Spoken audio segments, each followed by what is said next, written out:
a chain of happenings. Why am I here?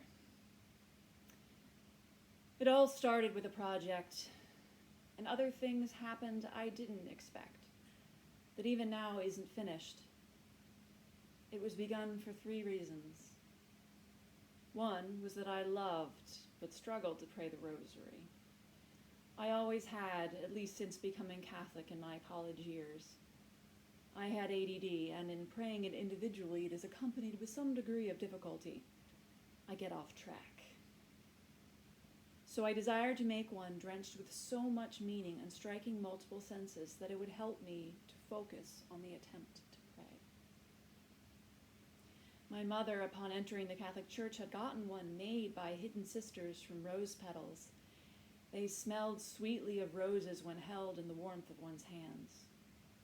I wanted to make one, but I lived at the time in the city, and roses were of short supply, for I did not have time and space enough for a garden. I would have gladly crossed the walls and lived, prayed, and made them alongside those hidden sisters, but my health was too weak. The second reason was that something caught my attention. As I exited the Newman Center at Temple University onto the streets of North Philadelphia, on a freezing rain-drenched February day, I saw something.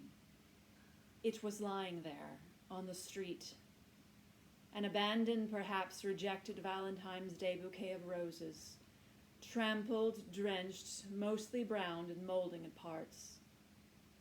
It was as if the whole noisy world stopped for a moment, and I sensed an urgency, a weight upon them, a sadness laced with the city's suffering, almost as if there was a desire for them to simply be held.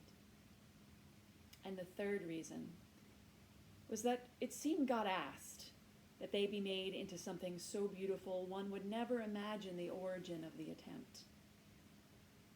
A beauty more beautiful than if it had always been beautiful. And I thought,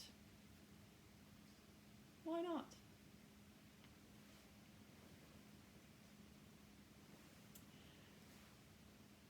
I was trying to design the cross on a budget, but the attempt failed. It was too weak a material.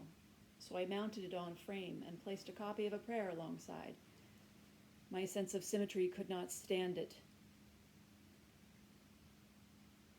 So I wrote a poem to go on the other side that would evolve into a book inspired by my time in Philadelphia and the students I was blessed to learn from.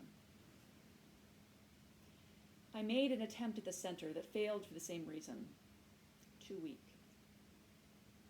So I made it into a votive candle, which would later burn by mistake and be placed at the feet of another mosaic, Guadalupe.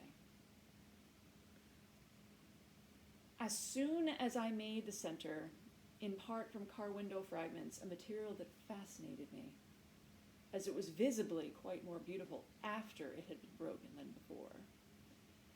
I had seen it often on cleanup days during City Year in Philadelphia under the L, and thought how dazzlingly beautiful a thing they were, how wonderful it would be to make something out of them.